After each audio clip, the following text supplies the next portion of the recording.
ગઈકાલે જે પ્રકારે રાહુલ ગાંધીએ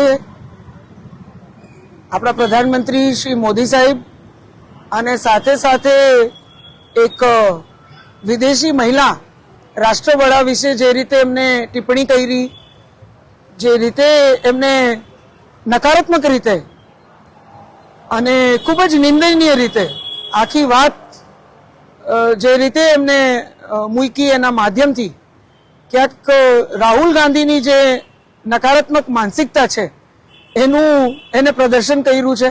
એક નેતા પ્રતિપક્ષ પાસેથી આપણે આ પ્રકારના વર્તન, આ પ્રકારની વાતની અપેક્ષા પણ ના રાખતા હોય. એમને તો નેતા પ્રતિપક્ષ તરીકે કોઈ ગરિમાપૂર્ણ વાત, કોઈ ઠોસ મુદ્દાઓ પર એક વિપક્ષ તરીકે સરકારનો મુદ્દાસર ચર્ચા સાથે વિરોધ કરવો જોઈએ, કોઈ સકારાત્મક સુઝાવો આપવા જોઈએ. એમને પોતાનું જે ભવિષ્યનું રાષ્ટ્રનું વિઝન છે એ લોકો સમક્ષ મૂકવું જોઈએ, એના પોતાના સંગઠનમાં ધ્યાન આપવું જોઈએ.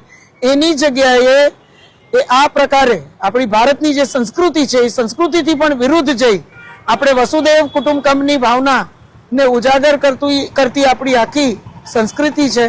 આપણા દરેક નાગરિકોમાં આ એક ગુણ છે જે વણાયેલો છે. તો એ ગુણની પણ વિરુદ્ધ જઈ અને એને જે પ્રકારે માનનીય પ્રધાનમંત્રીશ્રીની વિશે અને એક વિદેશી રાષ્ટ્રના મહિલા વડાની વિશે જે રીતે વાત કરી છે એ ખૂબ જ અશોભનીય છે.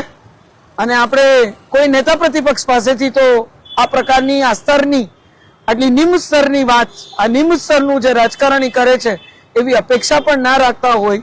આપણે એક ગરિમાપૂર્ણ ચર્ચા, વિરોધ આ બધાની સ્વાભાવિક રીતે વિપક્ષ તરીકે અપેક્ષા હોય, પણ જે સ્તરે હવે કોંગ્રેસ પાર્ટી અને રાહુલ ગાંધી જઈ રહ્યા છે એ ખૂબ જ નિંદનીય છે, શર્મજનક છે.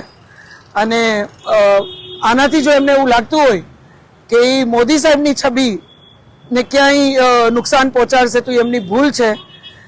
આખું રાષ્ટ્ર ક્યાંક આજે રાહુલ ગાંધીની એની માનસિકતાનું પ્રદર્શન એમને આ પ્રકારના વર્તનથી કર્યું છે. અને આ પ્રકારનું વર્તન ભારતમાં અને આપણે ભારતીય સંસ્કૃતિમાં ગર્વ લેતા આપણા નાગરિકો કોઈ દિવસ સહી નહીં લે ને આ ખૂબ જ નિંદનીય છે. ऐसे ही अन्य खबरों के लिए चैनल को सब्सक्राइब कीजिए।